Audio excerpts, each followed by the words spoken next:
While everyone else is lost in the conversation, your eyes are darting around the room. You're catching a sudden tick in a friend's smile or a sharp edge in someone's voice that nobody else seems to hear. Most people have a built-in filter that lets them ignore these tiny shifts. They move through the crowd without ever registering the subtle energy of the room. For you, every one of those details requires energy to process. By the time your friends are hitting their stride, you're already feeling the weight of a draining mental battery. This constant analysis goes beyond simple overthinking. It's a measurable state of high-definition awareness, where your brain is simply taking in more data than it can easily manage.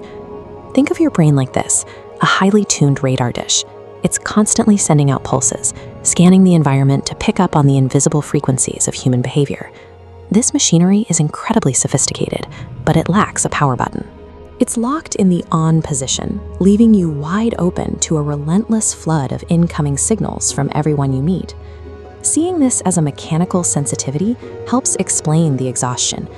Mental fatigue is the biological price your body pays for running such a high-powered antenna 24 hours a day. We can see this in action during something as simple as a 3-minute chat at a coffee shop. Most brains hear words and move on. It's trying to predict a problem before it actually happens. This constant calculation means you're spending your energy trying to solve tomorrow's conflicts while still standing in today's conversation.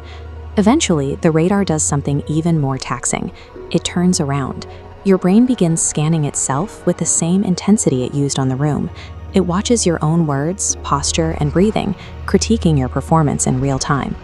This internal scan is why a brief interaction can repeat in your head for hours. You're re-watching the footage of yourself, looking for mistakes. This creates a mental loop that feels like problem solving, but it never actually reaches a conclusion. It's like a car spinning tires in mud. Effort, but zero progress. Each time the loop repeats, your body tightens.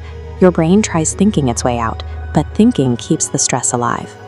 The very tool you use to understand the world, your awareness, is now being used to generate the anxiety you were trying to avoid. This sensitivity becomes even more intense when you enter a room filled with heavy emotions, like a tense office or a stressed household. For some, emotions behave like a mist. You don't just see that someone is distressed, your body breathes it in. You're absorbing their tension as if it were your own. You might feel your chest tighten or your heart rate climb because the person opposite is anxious, even if no words are spoken.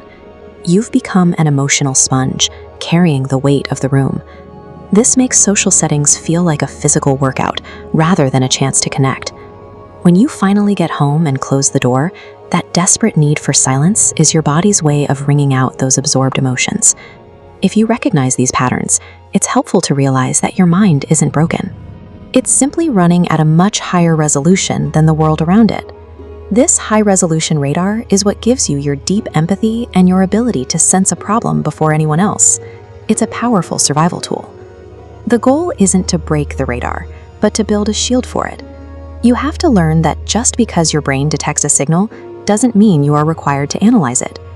This starts with giving yourself permission to have low-resolution time. By intentionally spending time in quiet, predictable environments, you give your brain the evidence it needs to believe it can finally stand down. When you stop fighting the way your mind works and start managing its fuel, the world stops feeling like an overwhelming flood of data. You begin to own your awareness, rather than being owned by it.